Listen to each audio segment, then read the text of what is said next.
प्यारे बच्चों, good morning. मैं सुनील कुमार गुप्ता सूर्यावली स्कूल की ऑनलाइन क्लासेस में आपका स्वागत करता हूं। आज हम कक्षा 10 के लिए विशेषण का टॉपिक पढ़ रहे हैं। तो सबसे पहले बच्चों हमें बताना चाहिए कि विशेषण का मतलब क्या होता है, अर्थ क्या होता है। तो विशेषण का मतलब होता है बच्चों विशेषता बताना। किसकी विशेषता बताना? संज्ञा या सर्वनाम। परिभाषा देखते हैं। जो शब्द संज्ञा या सर्वनाम की विशेषता बताते हैं उन्हें विशेषण कहते हैं। अब बच्चों संज्ञा का टॉपिक हम पढ़ चुके हैं, इसके ऊपर वीडियो बना चुका हूं मैं। सर्वनाम का टॉपिक भी हम पढ़ चुके हैं। तो एग्जाम्पल दिया मैंने, जैसे सुंदर बालक। अब यहाँ पे बालक की विशेषता बताई जा रही कि बालक क्या है? सुंदर है। तो सुंदर क्या हुआ? ये विशेषण हो गया। सुंदर क्या बच्चों? ये विशेषण। बालक क्या है? संज्ञा है। बालक क्या है? संज्ञा है। और अब हम परिभाषा आसानी से हम याद कर सकते हैं कि बालक एक संज्ञा है और बालक की विशेषता बताई जा रही कि बालक कैसा है? सुंदर है। तो सुंदर क्या है? विशेषण है। तो ये परिभाषा हो गया हमारी कि जो शब्द संज्ञा या सर्वनाम की विशेषता बताते हैं उन्हें विशेषण कहते हैं। अब बालक की संज्ञा तो इसके साथ साथ इसको विशेष्य भी बोलते हैं। क्या बोलते हैं इसको? विशेष्य। क्या होता है बच्चों? विशेष्य। जिसकी विशेषता बताई जाती है उसको विशेष्य कहते हैं। किसकी विशेषता बताई जा रही है? बालक की। तो बालक विशेष्य भी है।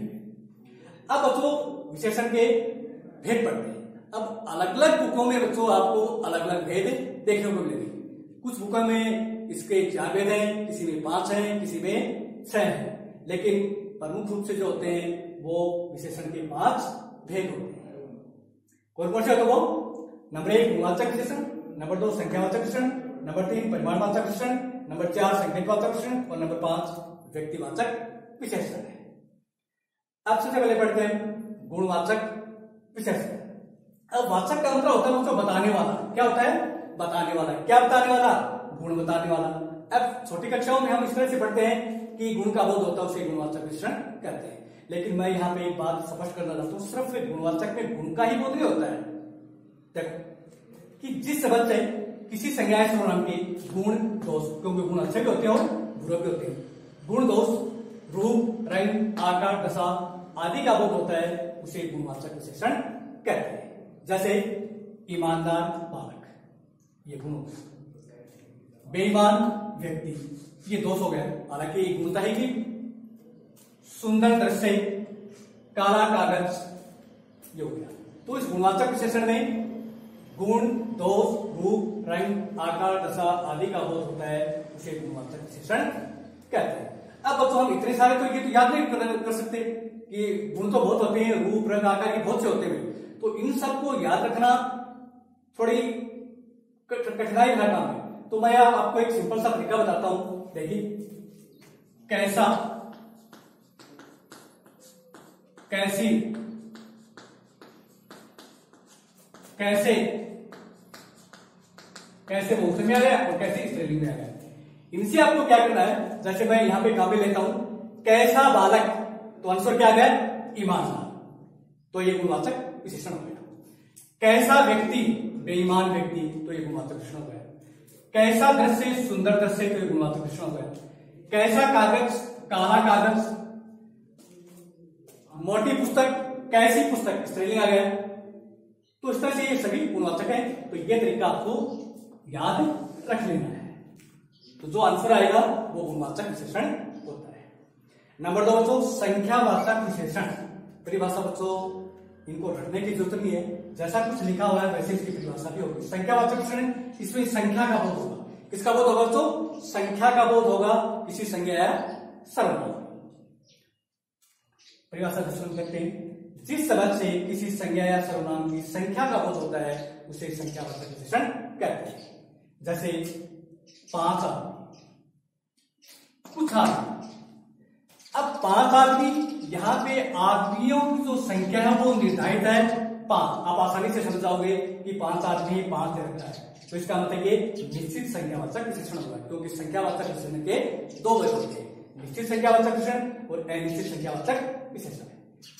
कुछ आदमी, अब कुछ आदमी है तो आदमियों की गिनती तो कर सकते हैं हम, ठीक है, लेकिन पता नहीं अभी वो 5 है, 20 है, 50 है, 100 है, लेकिन आदमियों की गिनती कर सकते हैं। लेकिन कुछ आ गया, इसका मतलब ये अनिश्चित संख्यावाचक विशेषण हो गया। अब ये डिपेंड करता है विशेष्य के ऊपर। आदमी यहाँ पे विशेष्य है, यदि विशेष्य गिनने के लायक है, जिनकी गिनती कर सकते हैं, तो वो सारे के सारे किसमें आ जाते हैं, संख्यावाचक विशेषण में आ जाते हैं। अब तो आगे बढ़ते हैं। संख्यावाचक विशेषण के 4 भेद होते हैं। कितने भेद होते हैं? 4 भेद होते हैं संख्यावाचक विशेषण।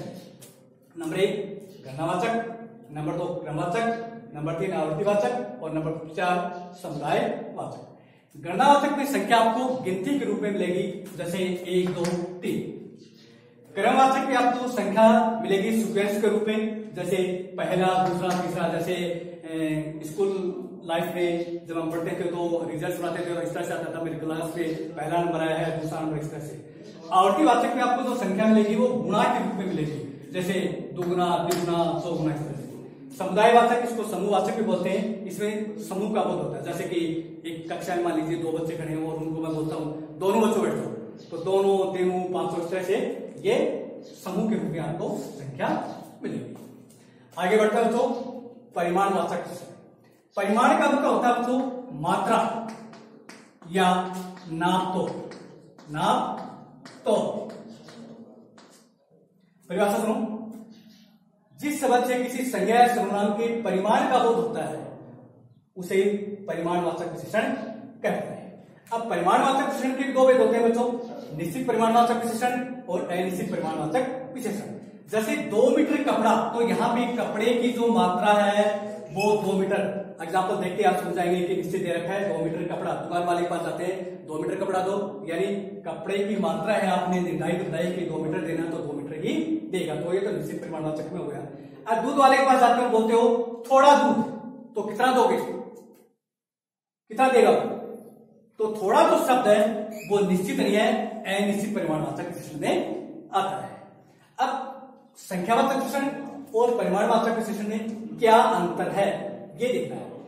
यदि विशेष से गिनने के लायक है, जिसकी गिनती कर सकते हैं, वो सारी चीजें आ जाएगी संख्यावाचक विशेषण में। जैसे मैंने बताया कि यहाँ पे 5 आदमी, तो आदमी विशेष है, तो ये आदमियों की गिनती करना संभव है, कर सकते हैं, तो ये संख्यावाचक विशेषण है। अब यहाँ पे देखिए थोड़ा दूध, तो दूध की गिनती थोड़ी कर सकते हैं, दूध की गिनती नहीं कर सकते हैं, तो ये किसमें आ जाएगी? परिमाणवाचक विशेषण में। जिनकी गिनती कर सकते हैं वो संख्यावाचक में, और जिनकी गिनती नहीं कर सकते किसी भी कंडीशन में, वो चीजें आएंगी परिमाणवाचक विशेषण में। ये किसके ऊपर डिपेंड करता है? ये विशेष्य के ऊपर डिपेंड करता है। विशेष्य देखना है कि गिनने के लायक है या नहीं है। आगे बढ़ते हैं बच्चों, संकेतवाचक विशेषण या सार्वनामिक विशेषण। संकेतवाचक विशेषण में तो नाम से पता चला है संकेत करना किसी संज्ञा या सर्वनाम को। आगे देखो सार्वनामिक विशेषण। सार्वनामिक का मतलब क्या होता है? जो सर्वनाम से बने हैं। अब ये दोनों एग्जाम्पल है बच्चों, इनको ध्यान से सुन लेना, कंफ्यूज होने की जरूरत नहीं है। देखो, यह पुस्तक मेरी है और यह मेरी पुस्तक है। इसमें पुस्तक यहां पर भी आया है और यहां पर भी आ गया। यह शब्द वो यहां पर भी आया है और यहां पर भी आया है, तो क्या अंतर इसमें? देखो, यह सर्वनाम, पुस्तक संज्ञा शब्द है, लेकिन सर्वनाम के यदि तुरंत बाद में कोई संज्ञा शब्द आ जाता है तो वो सार्वनामिक विशेषण में आता है। ओके, क्योंकि यह तो शब्द वो पुस्तक के संदर्भ में आया है। हालांकि यहां पर भी यह तो शब्द पुस्तक के संदर्भ में आया है, लेकिन यह सर्वनाम हो, इस सर्वनाम के तुरंत बाद में पुस्तक आ गया संज्ञा शब्द, इसका मतलब ये सार्वनामिक विशेषण हो गया। और इसमें यह के बाद में उत्तम पुरुष यानी मेरा आ गया, मेरी, और बाद में आया पुस्तक, बीच में कोई दूसरा वर्ड आ गया, इसका मतलब ये संकेतवाचक या सार्वनामिक विशेषण में नहीं आएगा। ये ध्यान से एक बार फिर से देखना, संकेतवाचक या सार्वनामिक विशेषण। एग्जाम्पल दिया मैंने, यह पुस्तक मेरी है, तो इसमें यह शब्द आ गया, यहाँ पे सर्वनाम है, और इसके तुरंत बाद में पुस्तक शब्द आ गया जो कि संज्ञा शब्द है। इसमें भी यह शब्द है और इसमें पुस्तक ये शब्द भी आ गया इसमें, लेकिन अंतर क्या है इसमें कि यह सर्वनाम तो है लेकिन ये विशेषण की तरह काम करता है। क्यों? क्योंकि सर्वनाम के तुरंत बाद में संज्ञा शब्द, इसके बीच में कोई भी दूसरा वर्ड नहीं आ रहा है। और इसमें क्या आ गया? यह आ गया और उसके दूसरे बाद में उत्तम पुरुष आ गया, यानी दूसरा वर्ड आ गया, तो इसका मतलब ये सार्वनामिक या संकेतवाचक विशेषण नहीं है। कौन सा होगा? यह पुस्तक मेरी। आगे बढ़ते हैं, व्यक्तिवाचक विशेषण। बहुत इंपॉर्टेंट है बच्चों। काफी बुक में आपको विशेषण के सिर्फ ये 4 ही भेद मिलेंगे। बच्चों ध्यान से सुन लेना, ये 4 ही भेद मिलेंगे। 5वां भेद है वो बहुत कम पुस्तकों में मिलेगा आपको, ये छोड़ देते हैं पुस्तक में, जो कि इंपॉर्टेंट है ये व्यक्तिवाचक विशेषण।